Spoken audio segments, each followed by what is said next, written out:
በስመ አብ ወወልድ ወመንፈስ ቅዱስ አሐዱ አምላክ። በስመ አብ ወወልድ ወመንፈስ ቅዱስ አሐዱ አምላክ። በስመ አብ ወወልድ ወመንፈስ ቅዱስ አሐዱ አምላክ። ይትባረክ እግዚአብሔር አምላከ አበዊነ ቅዱሳን ዘሰባህ ምህረቶ ላዕሌነ። ይቅርታውንና ቸርነቱን በእኛ ላይ የገለጠ በቸርነቱ በሀብት ስቦ በረድኤት አቅርቦ በቅዱስ ቦታው ያቆመን የቸርነት አምላክ ጌታችን መድኃኒታችን ኢየሱስ ክርስቶስ በልቡናችን አስበን በአንደበታችን ተናግረን ስለማንፈጽመው ስለ ቸርነት ስራው ሁሉ ከባሕሪ አባቱ ከአብ ከባሕሪ ሕይወቱ ከመንፈስ ቅዱስ ጋር አንድ ለምትሆን መንግስቱ ክብር ምስጋና ይግባው። የእናታችን የቅድስት ድንግል ማርያም የቅዱሳን መላእክት የቅዱሳን ነቢያት የቅዱሳን ሐዋርያት የሰማዕታት የጻድቃን ረድኤት አይለየን። አንድ አምላክ በሚሆን በአብ በወልድ በመንፈስ ቅዱስ ስም እንደምን ዋላችሁ? እንደምን ሰነበታችሁ? እንደምን አመሻችሁ? ቸሩ አምላካችን ኢየሱስ ክርስቶስ ስለ ቸርነቱ ሁሉ ስሙ የተመሰገነ ይሁን። በመካከላችን ተገኝቶ እንዲያስተምረን ቅዱስ ፈቃዱ ይሁንልን። እግዚአብሔር እንዴት አድርጎ ወዳጆችን ይመግባቸው እንደነበር ወዳጆቹም ለእግዚአብሔር እንዴት ይታመኑለት እንደነበር ተጽፎልናል። ከዚህም ታሪክ አንዱ የያዕቆብ ታሪክ ነው። አባታችን ያዕቆብ የይስሐቅ ልጅ ነው፣ የርብቃ ልጅ ነው፣ የኤሳው ወንድም ነው። እንደምታውቁት ኤሳውና ያዕቆብ ወንድማማቾች ሲሆኑ ያዕቆብ በእናቱ ይወደዳል፣ ኤሳው ደግሞ በአባቱ ይወደዳል። ኤሳው አዳኝ ነው፣ ያዕቆብ ደግሞ እቤት የሚውል ሰው ነው። ከዕለታት አንድ ቀን የምታውቁት ታሪክ ነው። እናቱ ለያዕቆብ ምግብ ሰጥታው ሲበላ ኤሳው አደን ሳይቀናው ውሎ ደረሰና እባክህን አብላኝ አለው። ብኩርናህን ለእኔ ስጠኝና አበላሃለሁ አለው። ምን በዚህ ብኩርና ምን አድርግኝ? ምን አግኝቼበታለሁ? ለዕለት እንጀራ የማይሆን ብኩርና ውሰደው አለው። ብኩርና አንዱ ችግሩ ምድራዊ ነገር ሲያሰጥ አለመታየቱ ነው። ብኩርናውን እኔ ምን አግኝቼበታለሁ በዚህ አለና በሌ እግዚአብሔርን ስም ጠርተህ ስጠኝ ሰጠው። እንካ ብላ ብሎ ሰጠው፣ በላ። ብኩርና ሃይማኖት ነው። የእግዚአብሔር ልጆች ክርስትና ንጽህና መንፈሳዊነት ነው። ሰይጣን እኛን ከሚታገልበት መንገዶች አንዱ በዚህ ነገር ምን ተጠቅመህበታል ነው የሚለው። ይኸው ጸሎት መጸለይ ከጀመርክ ብዙ ቀን ሆነ፣ ግን ምን አተረፍክ? እግዚአብሔር አንዱንም ጥያቄህን እንኳን አልመለሰልህም። እስከ ዛሬ ገንዘብ አይበረክትም። እስከ ዛሬ ያመሃል። እስከ ዛሬ ጠላቶች አሉ። እስከ ዛሬ የትም ሄደህ ከስረህ ትመለሳለህ። ምንም ያላተረፍክ ሰው አይደለህ እንዴ? እና እግዚአብሔር ምን ሊያደርግልህ ነው እንደዚህ የምታደርገው ይላል። ተስፋ ሁልጊዜ በዓይን አይታይም፣ ዕለቱንም አይደርስም። ይህም እግዚአብሔርን መፈታተን ነው። ክርስቶስንም ለምድራዊ ሀብት ብቻ ተስፋ ካደረግነው ከሰው የባስን ምስኪኖች ነን ይላል ቅዱስ ጳውሎስ። ይሄንን ይላል ልክ ኢዮብን ሚስቱ እግዚአብሔርን ስደብና ሙት እንዳለችው ምን ሊያደርግልህ ነው እግዚአብሔር ይለናል። የዚህ ጊዜ ነው መንቃት። እግዚአብሔር በሚደርስበት ቀን እኛ ሰልችተን እንዳንገኝ ማለት ነው። እግዚአብሔር መልስ በሚሰጥበት ቀን እኛ ሰልችቶን እንወጣለን። ያ እንዳይሆን የጸሎታችን ፍሬ አሁን ማጨድ መፈለግ የለብንም። አሁን መለወጥ መፈለግ የለብንም። አሁን ቅዱስ ላንሆን እንችላለን። አሁን ላንለወጥ እንችላለን። ደግሞ እድገታችን እኛ እየለካ ነው የሚመዘን ሚዛን አይደለም። አንድ ጥያቄ ልጠይቃችሁ እንዴ? ከእናንተ መካከል ቁመቱ ሲያድግ አይቶ የሚያውቃለ? እስኪ አይቶ የሚያውቅ በሞት ያለ እንዴ? በፍጹም የለም። እናቶቻችን ሳይተው ያውቃሉ? እንደው ልጁ አንገቱ መዘዝ ሲል ቢያዩት አይደነግጡ? ያስደን ይደነግጣለሁ። መዘዝ ቢል እንደባብ ይደነግጣል። ልጁ አንገቱ መቼ እንደጨመረ አናውቅም። ወገቡ እንዴት እንዳደገ አናውቅም። ዝም ብሎ አድጎ ነው የምናገኘው። በጣም ነው እኮ የሚያስደንቀው። አድጎ ነው የምናገኘው። ዘርታችሁ እስኪ እንዴት እንደሚበቅል ሌው ብትሉ በፍጹም አታዩት። በቅሎ ነው የምታዩት። ባትሪ እያበራህ እዚያው ብትቀመጥ ቁመቱ ሲጨምር አይታይም እንጂ ሲያድግ አይታይም። እድገታችን እኛ እያየነው ላይሆን ይችላል። ምንም የተለወጥኩት ነገር የለም እኮ እማራለሁ፣ አስቀድሳለሁ፣ ቤተክርስቲያን ሄዳለሁ፣ በገዳም ዞራለሁ፣ ምን እላለሁ። ምንም እኮ ያመጣሁት ለውጥ የለም። እንዴ ሰው እኮ እያመነዘረ እያየኸው ራሱ እኮ ውስጡ ምን እንደሚያስብ እኮ አታውቅም። ሌሊት ምን እያሰበ እንዳደረ እኮ አታውቅም። ሰኞ ሲሰርቅ ያየኸው ሰውዬ ማክሰኞ ምን ሲሰራ እንደዋለ እኮ አታውቅም። እኛ አናውቅም።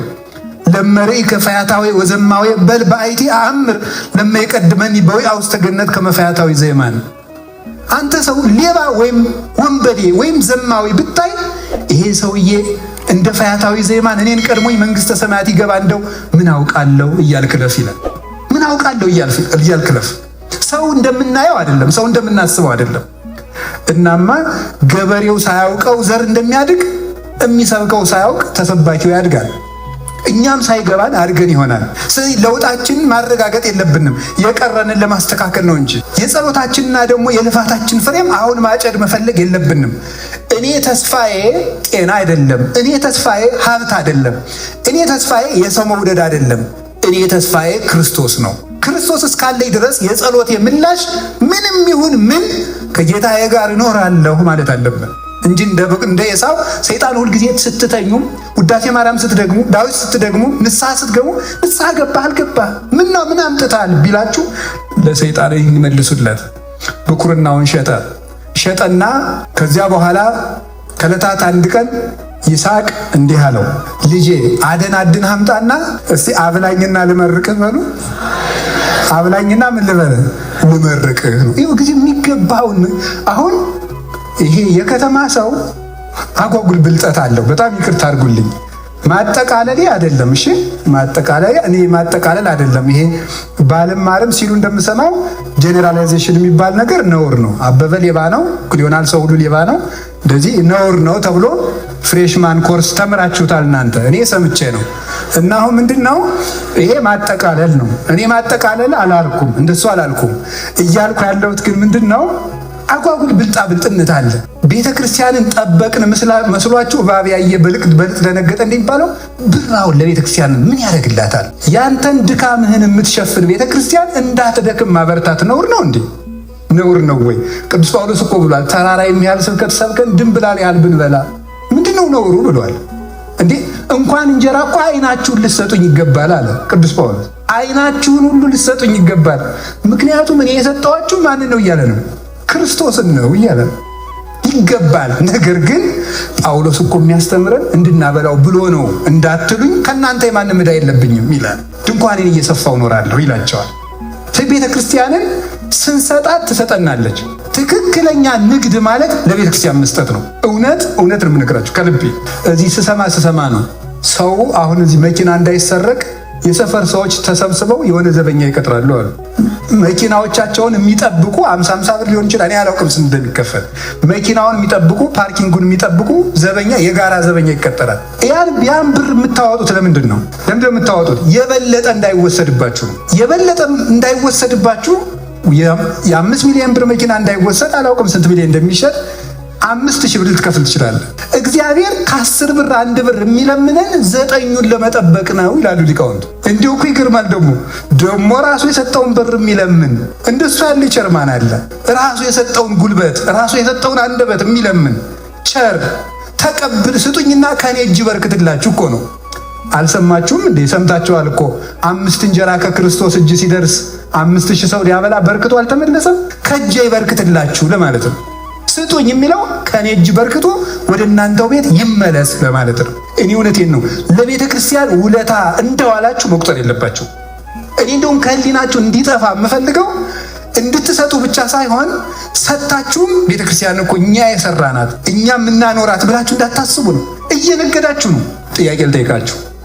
አንድ ዕቃ የሆነ ሀገር ውጭ ሀገር ሄዳችሁ 50,000 ብር ገዛችሁት። ኢትዮጵያ አምጥታችሁ 100,000 ብር ትሸጡታላችሁ። 50,000 ብሩን ለዚያ ነጋዴ ስትከፍሉት ውለታዬን እንዳትረሳ 50,000 ብር ከፍያለሁ ትላላችሁ? አትሉ።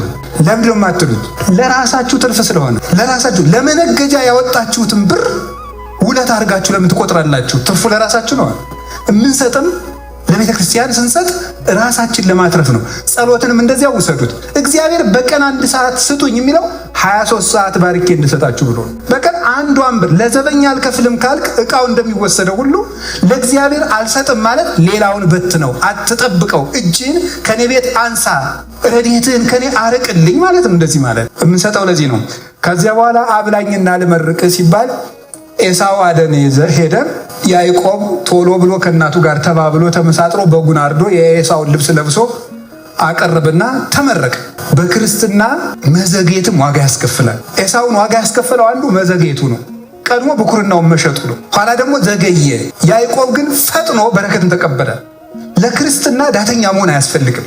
ፈጥሮ መስራት፣ መልካም ነገርን ለነገ ማኖር አያስፈልግም። እንዲሁም አንድ የበረሃ አባት ብሎ ይናገራል። ስጋ ኃጢአት እንድትሰራ ሲያስገድድህ ነገ እሰራለሁ በለው ይላል። እስኪ ነገ እሰራለሁ በሉ። ነገሳ ደግሞ ምን ትላላችሁ? ከነገ ወዲያስ? አንዳንድ ሱቅ አይታችሁ ታውቃለች። እኔ ገጠር ስላደኩ ዱቤ ነገ ይላል። ነገሳ ደግሞ ምንድን ነው የሚለው? ነገ ማለት ነው። በቃ እንዲህ እያሉ መኖር ማለት ነው። ስለዚህ ኃጢአት ስራ ሲል ነገ እሰራለሁ በለው። ቢያንስ እንኳን እግዚአብሔርን ፈልገህ ኃጢአትን መተው ባትችል ነገ እሰራለሁ እያልክ ኑር ይላል። ክፋትን ነው ለነገ ማለት፣ ነገ ሌላ ጊዜ ማለት ቢያንስ እንኳን መንፈሳዊ ባንሆን፣ መልካም ነገርን ግን አሁን ነው መስራት ያለብን። ያዕቆብ ግን ፈጥኖ አቀረበ። እዚሁ እየተረጎምኩት ነው የምሄድ ስለማልመለስ።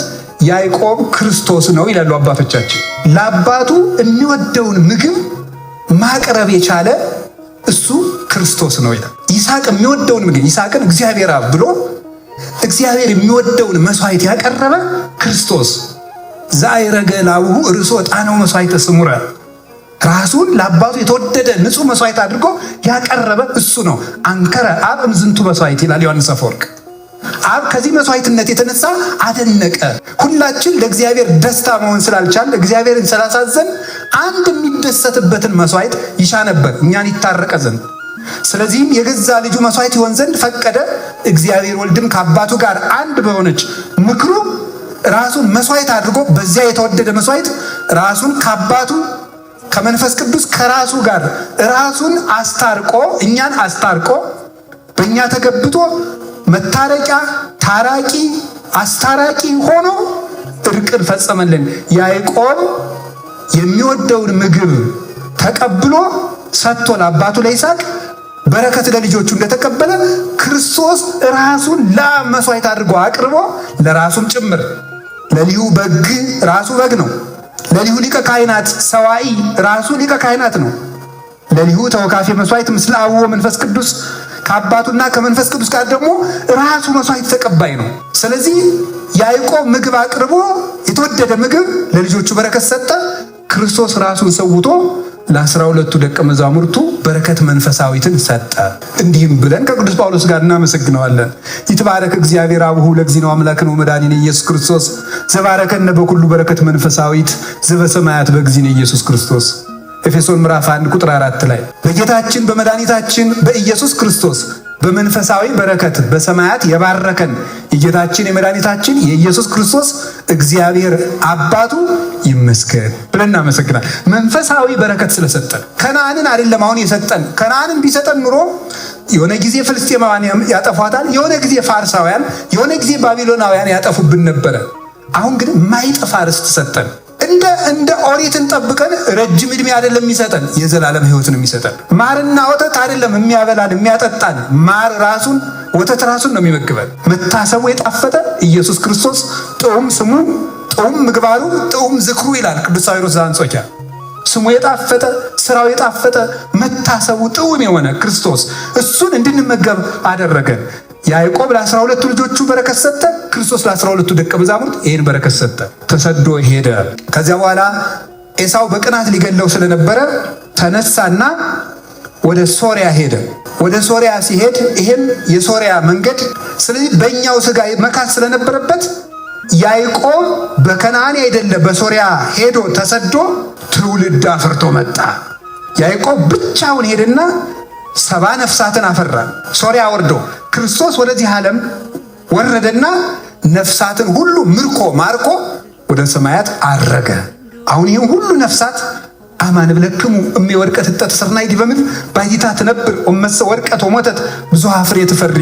እውነት እላችኋለሁ የስንዴ ቅንጣት መሬት ላይ ካልወደቀች ብቻዋን ትኖራለች፣ ከወደቀች ከፈረሰች ከበሰበሰች ግን 30 60 100 ፍሬ ታፈራለች ብሎ እንደተናገረ አንድ ቅንጣት እሱ ገራይት ንጽሕት ከምትባል ከመቤታችን ከቅድስት ድንግል ማርያም ተወልዶ ሺዎችን አፈራ፣ ነፍሳትንም ታደገ። የያዕቆብ መንገድ የክርስቶስ መንገድ ነው። መንገድ ላይ ያዕቆብ መሽቶበት ሎዛ ሲደርስ ደንጊያ ተንተርሶተኛ መሰላሏ ከምድር እስከ ሰማይ ተተክላ ነበረ። ከመሰላሏ ጫፍ ላይ ዙፋን ተዘርግቷል። እዚያ ላይ ንጉሥ ተቀምጦባታል። ባጭሩ ያች መሰላል እመቤታችን ናት። እንደምታውቁት የመሰላሏን ጫፍ ግን ብነግራችሁ ደስ ስለሚለኝ የእመቤታችን ሕሊና ነው ይላሉ ሊቃውንቱ። የመሰላሏ ጫፏ ማለት የእመቤታችን ሕሊናዋ ነው። እዚያ ላይ ንጉሥ መቀመጡ ወደ ድንግል ማርያም ሕሊና ከእግዚአብሔር በቀር ሌላ ነገር ገብቶ አያውቅ፣ ፈጽሞ ገብቶ አያውቅ። ያን ለመናገር ቅዱስ ጳውሎስ እንደምን ታውቃላችሁ? የሴት ሁሉ ራስ ወንድ ነው ይላል። እስቲ በሉ ምን ማለት እንደሆነ የቤት ስራ። እሺ ብዙ ትርጉም አለው፣ ግን የሴት ሁሉ ራስ ወንድ ነው ማለት ሴቶች ነፍስ መለየት ከጀመሩ ጀምሮ በወንዶች ሕሊና እንዴት እንደሚታሰቡ እያሰቡ ነው የሚኖሩ ማለት ነው። ግልጽ ነው። ወንዶች እንደው ሐሳባቸው ስለኔ ምንድን ነው ይላሉ ነው፣ ሌላ ነገር የለው። ወንድ እየተመኙ ይኖራሉ አላልኩም። እውነት ነው አላልኩም። እውነት አላልኩም። እያልኩ ያለሁት እንደው ወንዶች ስለኔ ምን ያስባሉ እያሉ ይኖራሉ ነው፣ ይጨነቃሉ። ሚስትሪ ኤንድ ሚኒንግ የሚል መጽሐፍ አለና ብታዩት ወንዶች ምን እንደሚፈልጉ ማወቅ ከፈለግ ሴቶች የሚለብሱትን ተመልከት ይላል። አያችሁ፣ ሴቶቹ የሚለብሱት ወንዶች የሚፈልጉትን እያጠኑ ነው ማለት ነው። ግልጽ ነው። እናንተ የምትወዱትን ነገር ይለብሳሉ። እሺ፣ ግልጽ ነው አይደል? ስለዚህ እናንተ ማየት ብታቆሙ እህቶቻችን አለባበስ ጥሩ ያደረጉ ነበር ማለት ነው። እናንተ እያያችሁ እኮ ነው እነሱን አጉል ችግር ውስጥ የከተታቸዋቸው። እውነት ከልቤ ነው። ስለዚህ ማስተካከል አለባችሁ። ይህን ችግር የፈጠራችሁት ወንዶች ናቸው። አሁን ጾታ የለኝም መነኩሴ ወንድ ሴት አይባልም። ጾታ የለውም መነኩሴ ማለት ነው። ከቃሉ ጋር ናችሁ። እግዚአብሔር ከሁላችን ጋር ይሁን። ስለዚህ አሁን ይህን መጽሐፍ የጻፈው ጃማይካዊ ነው። ወደ ክርስትና ተጠምቆ የጻፈ ሰው ነውና እዚያ ላይ ሲጽፍ እንደዚህ ብሎ ተናግሮ በጣም ሲደንቀኝ ነበረ። ለሁሉም ነገር የሴት ሁሉ ራስ ምንድነው አለ? ወንዶች። የድንግል ማርያም ራስ ግን እግዚአብሔር ነው። ሕሊናዋ ውስጥ ከእግዚአብሔር ውጭ ሌላ ነገር አስባበት አታውቅም። ስለዚህ ምን ትባላለች? የእግዚአብሔር ከተማ ትባላለች። የእግዚአብሔር ከተማ ማለት ምን ማለት ነው? በከተማ ውስጥ የገሌ ከተማ ከተባለ ይኖርበታል ማለት እንደሆነ ድንግል ማርያም ሕሊናዋ የእግዚአብሔር ገንዘብ ነው። ሌላ ነገር ምንም ርስት የለውም እሷ ውስጥ። የሰይጣን ሕሊና፣ የሥጋ ሐሳብ፣ ወንድ ሳላውቅ የሚለው ይሄንን የሕሊና ማህተም የሚመለከት ነው። እና ሞት በእሷ ላይ ርስት ያጣው የአዳም ዘር መሆኗ እንዲታወቅ ሞተች እንጂ በእሷ ላይ ሞት ርስት የለውም። ምክንያቱም ቅዱስ ጳውሎስ እንደነገረን የኃጢአት ደመወዝ ሞት ነው ይላል። እንግዲያውማ ድንግል ማርያም ኃጢአት ከሌለባት የምን ደመወዝ ሞት ከእሷ ይኖረዋል? የለባትም። የሞተችው ሰው ስለሆነች ነው። የልጇን መንገድ መከተል ስለነበረባት የአዳም ዘርም ስለሆነች ነው። እንዲህ ያለች ከተማ ነበረች። እናማ ወደ እሷን ተንተርሶ ያዕቆብ ይኸውላችሁ ከመሰላሏ ስር የተኛ ሰው በመሰላሏ እላይ ጫፏ ላይ ካለው ንጉሥ ጋር ይገናኛል። ከድንግል ማርያም ስር የወደቀ ሰው ከመሰላሏ ጫፍ በሕሊናዋ ከተማ በማህፀኗ ከተማ ካደረው ከንጉሥ ክርስቶስ ጋር ይገናኛል። እኔ ከመሰላሉ ስር አልተኛም ካልክ ንጉሡ ከላይ ተቀምጦ ግን መገናኘት እንደማትችል እወቀው እላለሁ። እንደዚህ ለሚል ሰው ነው። እናንተ ግን እድለኞች ነን። ከዚች መሰላል ስር ወድቀን ንጉሡ ከከተማዋ ላይ ሆኖ ብርሃኑን በደኛ ያወርዳልና መላእክትም ወደኛ ይወርዳሉና። ከዚያ በኋላ ያዕቆብ ሄደና ሶርያ ሲደርስ አንድ የውሃ ጉድጓድ ደረሰ። እረኞች ተሰብስበው ትልቅ ደንጊያ ተገጥሞ ነበር። ያን ገጥሞ ከፍቶ ማጠጣት አቅቷቸው ደካሞች ስለሆኑ እሱ ምንድነው የማታጠጡት? አይ ብዙ ካልሆን ብቻችን አይሆንልንም አሉ። ያዕቆብ ክንደ ብርቱ ነው። ብቻውን ብድግ አረገና አጠጣላቸው። ያ ደንጊያ ቤተክርስቲያንን ተጭኗት የነበረ ርግማን። ተሰብስበው የነበሩት እረኞች ደግሞ ያንን መርገም ማንሳት ያልቻሉ ነቢያት ነበሩ። ያዕቆብ ክንደ ብርቱ ማለት መኑ የተአደወ ለወልድ ሁየስመ ልዑል መዝራዕተ የማኑ የሚባለው ጽኗ ኃይል ክርስቶስ ነው። እሱ ነው ያንን ብድግ ያደረገልን። 5000 ዘመን የተጫነንን ደንጊያ ያነሳልን መዝራዕቱ የአብ ክንዱ የሚባለው ወልዱ ኃይል ክርስቶስ ስግው ቃል ክርስቶስ ነው። ሸክማችን ያነሳልን። አነሳና ሸክም የከበዳችሁ ወደ እኔ ኑ እኔ ያነሳላችኋለሁ አለ። ከፍቶ አጠጣ። ክርስቶስ ያንን ርግማን አነሳና ዘጸማ ይምጻ ሀቤ ወይስተይ፣ የተጠማ ቢኖር ወደ እኔ ይምጣ እንዲሁ ይጠጣ። በከመ ይቤ መጽሐፍ አፍላገማዮት ይውዝም ቅርሱ መጽሐፍ እንደተናገረ የሕይወት ውሃ ከሆዱ ይፈልቃል ብሎ ይህንን ውሃ በነፃ ሰጠን። ነፍሳችንም ታጠበች፣ ነጻች፣ ደረቅነቷ ለቀቃት፣ ፍሬ እንድታፈራ ሆነች። በእግዚአብሔር ቤት ተተከለች። ራሔል ውሃ ልትቀዳ መጣች፣ እሷም አጠጣች። እቤቷ ወሰደችው። ተነጋገሩ፣ ዝምድናቸውን፣ ሚስት ሆነችው። መጽሐፍ ቅዱስ ላይ አንዳንድ ነገር በጣም ይገርማችኋል አይደል? እንደው የትልልቅ ሰዎች ሚስቶች ውሃ ሲቀዱ የሚታጩት ለምን ይመስላችኋል? ይገርመኛል። የሙሴ ሚስት ውሃ ስትቀዳን የታጨችው። የርብቃ የይስሐቅ ሚስት ውሃ ስትቀዳ ነው የታጨችው። ራሔል ውሃ ስትቀዳን የታጨችው። ምን ይመስላችኋል? ይህ ነገር እናንተ ምን የምትቀዳን የምታጩት? ድምፅ ሪከርድ የምታደርግ ነው ወይስ ምን የምትቀዳን የምታጩት? እና ይሄ ውሃ ሲቀዱ ማጨት ማለት ዝም ብሎ እንዳይመስላችሁ። መጽሐፍ ቅዱስ ላይ ዝም ብሎ የተቀመጠ ነገር የለም። ውሃ ሲቀዱ የታጩት ምን ማለት ነው? ቃለ እግዚአብሔር ስትቀዳ የተገኘችውን እግዚአብሔር ክርስቶስ ለክብር ያጫታል ማለት ነው። ለአንድ ሙሽራ አጫችኋለሁ እርሱም ክርስቶስ ነው ይላል። ቃለ እግዚአብሔር ሲቀዱ የተገኙት ከቤተ ክርስቲያን ጉድጓድ መጽሐፍ ቅዱስን ሲቀዱ፣ መንፈሳዊ ሕይወትን ሲቀዱ፣ ጸሎትን ሲቀዱ፣ ትሕትናን ሲቀዱ የተገኙትን ክርስቶስ ለክብር ያጫቸዋል። ሚስትም ስታጩ ቃለ እግዚአብሔር የምትቀዳውን ነው ማጨት። ጸቃዊው ሕዝም ከናፈረ ዘማ የተባለችውን ያይደለ ከነደዳችሁ ግስ ተምራችሁ ወቁት። አልናገርም፣ እውነት አልናገርም። አዎ እወቁ ይሄንን ማለት ነው። አንዳንድ ጊዜ ማናደድም አለብኝ። ለምን? እንድትማሩ ነው። በእርግጥ አትማሩ። እናንተ ቢነዳችሁ ተስፋ ነው የምትቆርጡ። እንዲሁ በጣም ይገርማል እኮ እንዲሁ በጣም የሚያስደንቅ ነው። የዚህ ዘመን ሰው ሲነደው፣ ድሮ አባቶቻችን ነዶት ክፉ ጎረቤት ዕቃ ያስገዛል ብለው ነዷቸው ይሰሩ ነበር። የዚህ ዘመን ሰው ከነደደው እንደ ሃማ ተሸፋፍሎ ነው የሚተኛ፣ አይሰራም። አተኙ። ሲነዳችሁ ስሩ። እውነት ሲነዳችሁ ሲሩ፣ ሲነዳችሁ ጸልዩ። ሲነዳችሁ ነው መስራት። ተናዶ መስራት እንጂ ተናዶ ይጽፋል አሉ አባቶች። ተውሽ እሱ ይቆየን ጊዜ እንዳይረዝም። ራሔልን አገባ። ራሔል በጣም መልከኛ ነበረች። ወደዳትና እሷን ሊያገባ ሲጠይቅ ትልቂቱ ልያ እንደው መልኳ እንዲያ ነበረ፣ በሰውኛው ማለት እንዲያ ነበርና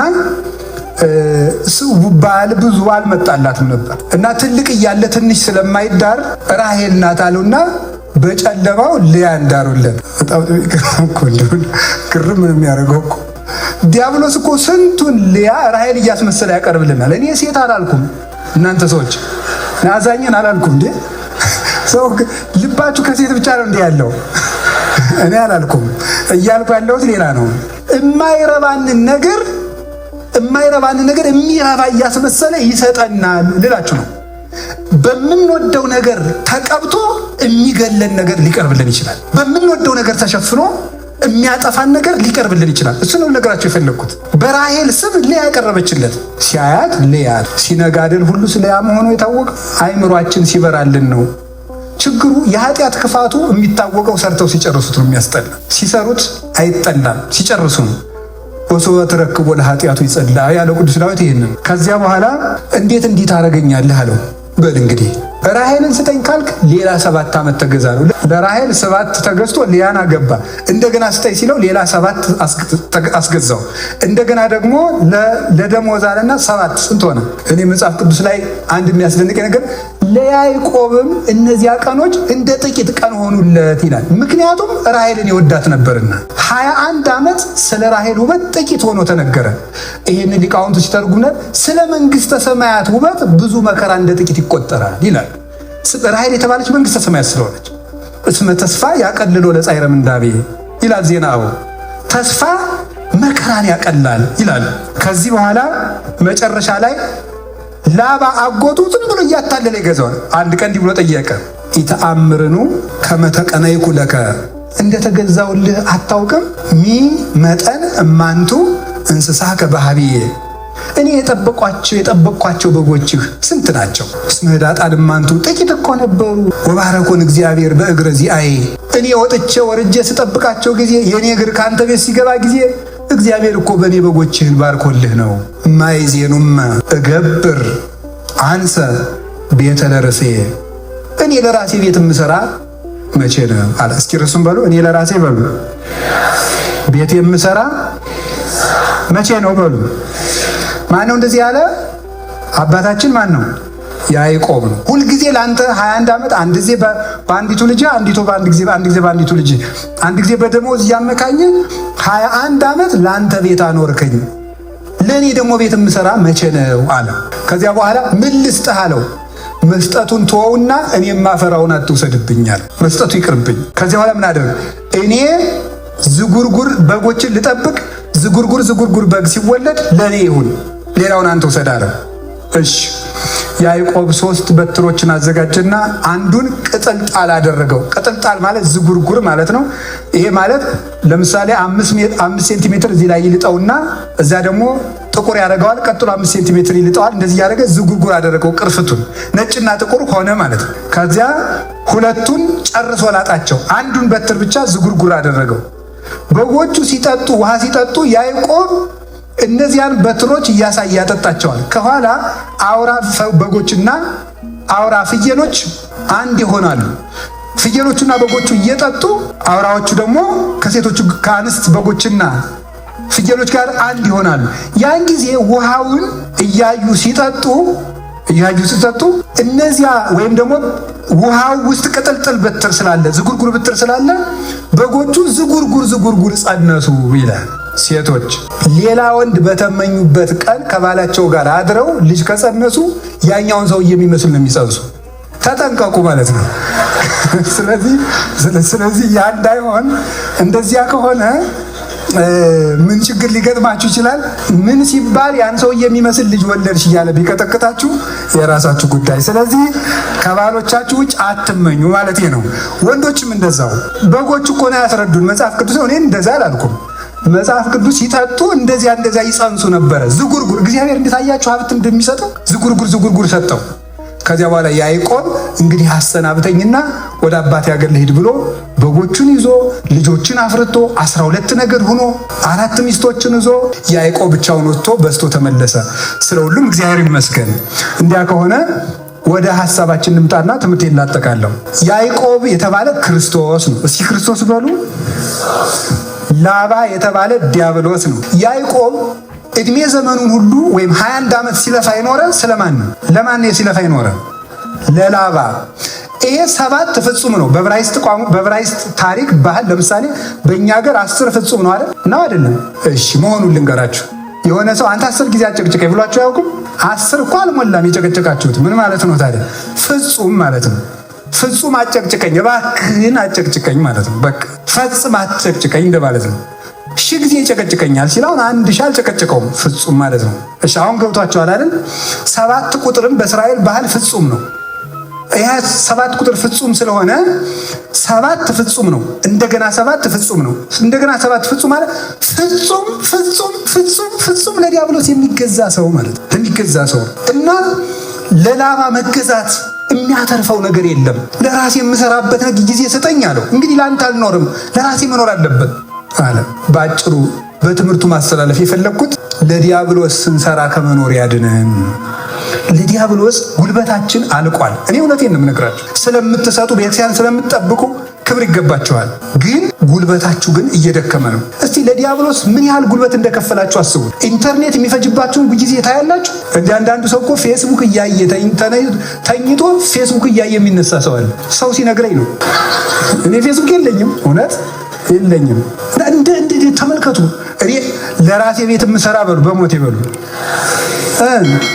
መቼ ነው የሰው ጭቅጭቅ እየሰማችሁ የሰው ጭቅጭቅ የሰው እንጀራ እያበሰላችሁ ለሰው መኖር የምናቆመው መቼ ነው ታውቃላችሁ? ዲያብሎስ እንዴት እንደተጫወተ። እኔ በማንነቴ እኮራለሁ ስንል ደግሞ እንኳን እናፍር። የምትደክሙበትን ነገር ትታችሁ የምታፈሩበትን ነገር ስሩ ማለት ነው ብለው ሊቃውንቱ ተረጉሙታል። ፍሬያማ በግ ሳትደግም የምታፈራ ናት። አህያ ድኩም ናት። ላቦር አኒማል ነው የምትባለው።